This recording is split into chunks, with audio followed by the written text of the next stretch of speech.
Class 7th class. Today we are going to study tropical forest. In the Muslim world, these are found in Central Africa. Muslim world में, मुस्लिम दुनिया में ये पाए जाते हैं वस्ती अफ्रीका में, अलोंग द इक्वेटर, ख़त्े स्वा के साथ, and in South East Asia और जनूबी मशरक़ी एशिया में. In the Muslim world these are found in central Africa along the equator and in South East Asia. मुस्लिम ममालिक में ये वस्ती अफ्रीका में और इसके साथ ख़त्े स्वा और जनूबी मशरक़ी एशिया में पाए जाते हैं. देर इज़ हैवी रेन, वहाँ पे बहुत ज़्यादा बारिश होती है.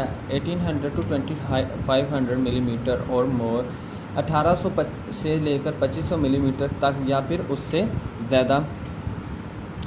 And the temperature remain between 20 to 30 degree Celsius all year. और जो टेम्परेचर है वो 20 से 30 डिग्री सेल्सियस तक रहता है पूरा साल. There is a heavy rain 1800 to 2500 millimetre और more, and the temperature remain between 20 to 30 degree Celsius all year. और वहाँ पे 1800 से 2500 मिलीमीटर तक या फिर उससे ज़्यादा बहुत हैवी रेन, बहुत ज़्यादा बारिश होती है, तेज़ बारिश होती है. और जो वहाँ का टेम्परेचर है 20 से 30 डिग्री सेल्सियस तक पूरा साल रहता है. नेचुरली, कुदरती तौर पर there is a thick forest of all tall trees. वहाँ पे लंबे दरख्तों का और घने दरख्तों का एक कुदरती तौर पर पाया जाने वाला जंगल है. विद क्राउन ऑफ लीव्स, जो क्राउन कहते हैं ताज को, लीव्स पत्तों के ताज के साथ हाई अप ऊपर बढ़ा हुआ है. Naturally there is a thick forest of tall trees with the crown of leaves high up. वहाँ पे कुदरती तौर पर पत्तों के ताज के साथ ऊपर को बढ़ा हुआ घना लंबे दरख्तों वाला जंगल है. बिलो इट, इसके नीचे, इट इज़ सेमी डार्कनेस, यहाँ पे नीम तरीकी है. With gain creeper twining up the trees trunk to reach the sunlight above. जो कि क्रीपर कहते हैं, वो जो कीड़े मकोड़े होते हैं वो खाते हैं क्रीपर, वो दरख्तों के साथ होते हैं. क्रीपर ऐसे रेंगते हैं दरख्तों के साथ, वो उन क्रीपर की बात कर रहा है. वो कह रहा है जो क्रीपर हैं वो ट्विनिंग अप करते हैं, ऊपर को जाते हैं सनलाइट लेने के लिए, यानी कि वो ऊपर को मूव करते हैं, ऊपर की जानब जाते हैं सनलाइट तक पहुंचने के लिए. The main stem of some creepers can be as much as 30 to 40 centimetre in diameter. जो क्रीपर्स के दरख्त होते हैं, यानी कि जो ऐसे दरख्त जो क्रीपर्स जिन पर होते हैं, उनकी जो डायामीटर, कुछ जो दरख्त हैं उनका डायामीटर 30 से 40 सेंटीमीटर होता है. ठीक है ना. The main form of life found here, जो मेजर जो है, यानी कि जो ज़्यादातर जो यहाँ पे हयातियात पाई जाती हैं वो हैं birds and monkeys in the canopy. जो परिंदे और जो मंकी हैं यानी कि बंदर हैं वो कनोपी पे यानी कि ऊपरी हिस्से पर पाए जाते हैं. And snacks, lizards and insects below. सांप, छिपकलियाँ और कीड़े मकोड़े जो हैं वो निचले हिस्से में पाए जाते हैं. Much of the forest is very valuable for timber. जो बहुत ज़्यादा जो जंगल हैं वो टिम्बर के लिए जाने जाते हैं, टिम्बर के लिए अहमियत रखते हैं. Such as teak and other hardwoods, जैसा कि टीक और जो दूसरी सख्त लकड़ियाँ हैं. Where these have been cut down and the other tropical fruits are where these have been cut down and the forest cleared. जो कि वो अब वो लकड़ियाँ जो है काट दी गई हैं और जंगलों को साफ़ किया गया है.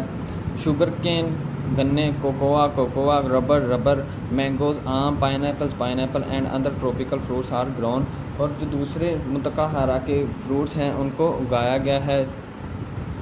वो क्या कहना चाह रहा है, वो कह रहा है where these have been cut down and the forest cleared, sugar cane, cocoa, rubber, mango, pineapple and other tropical fruits are grown. कहता है जो दरख्त थे ना हार्डवुड वाले और टिम्बर वाले, उनको काट कर साफ़ कर दिया गया है जंगलों को.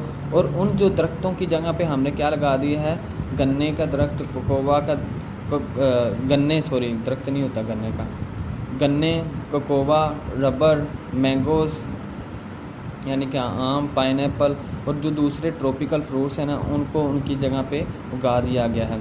Because of the heat and the moist atmosphere. क्यों ऐसा किया गया है? Because of the heat and the moist atmosphere. वहाँ पे जो हीट बढ़ जाती है और वहाँ पे जो मॉइस्ट एटमॉस्फेयर है, वहाँ पे जो ज़्यादा गर्मी और मॉइस्चराइजेशन है उसकी वजह से उनको काट दिया गया है। The rain forest are generally unhealthy with many disease that affect human and animals. जो रेन फॉरेस्ट है या ज़्यादा बारिश वाले जो जंगल हैं वो ज़्यादा अनहेल्दी होते हैं, यानी कि वो सेहत के लिए ठीक नहीं होते। विद मैनी डिजीज़, जो क्योंकि उनके पास जो ज़्यादा डिजीज़ होती हैं that affects human and animal, जो कि जानवरों और इंसानों को नुकसान पहुंचाती है। मैनी ऑफ दीज, उनमें से कुछ सच एज मलेरिया, जो कि मलेरिया है, आर कैरिड बाय इंसेक्ट, जो कि इंसेक्ट्स यानी कि जो मच्छर के ज़रिए हमारे तक फैला। However the rain forest are very, ताहम फिर भी, यानी कि रेन फॉरेस्ट का अगर नुकसान भी है तो वो आगे बताने जा रहा है कि अगर इसकी इम्पोर्टेंस भी है। हाउएवर, ताहम फिर भी, the rain forest are very much important both for their plants and for replenishing the air with oxygen and absorbing carbon dioxide. जो है रेन फॉरेस्ट यानी कि ज़्यादा बारिशों वाले जो जंगलात हैं वो इम्पोर्टेंट भी हैं। किस लिहाज से? प्लांट्स को वो क्या करते हैं, प्लांट्स को वो क्या कर रहे हैं, प्लांट्स के ज़रिए वो क्या कर रहे हैं, हमें ऑक्सीजन पहुंचा रहे हैं और वो क्या कर रहे हैं, कार्बन डाइऑक्साइड को एब्जॉर्ब कर रहे हैं, यानी कि वो हमारी जो है सांस लेने के अमल को आसान भी बना रहे हैं। अगर वो इंसेक्ट्स के ज़रिए मलेरिया वगैरह वाली बीमारियां फैला रहे हैं तो हमारे लिए ऑक्सीजन भी पैदा कर रहे हैं, ये वो कहना चाह रहा है।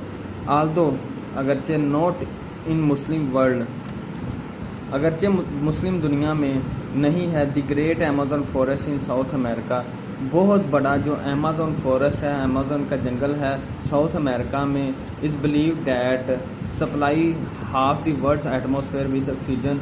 वो यकीन करता है कि जो वो पूरी आधी दुनिया को ऑक्सीजन फराहम कर रहा है, यानी कि जो अमेज़न का जो साउथ अमेरिका में जंगल है वो बिलीव करता है, वो यकीन करता है कि वो आधी दुनिया के एटमॉस्फेयर को ऑक्सीजन प्रोवाइड कर रहा है। ठीक है, तो ये है आपका ट्रॉपिकल फॉरेस्ट। हम इंशाल्लाह ताला टेम्परेट डेजर्ट जो है वो कल करेंगे। अल्लाह हाफ़िज़।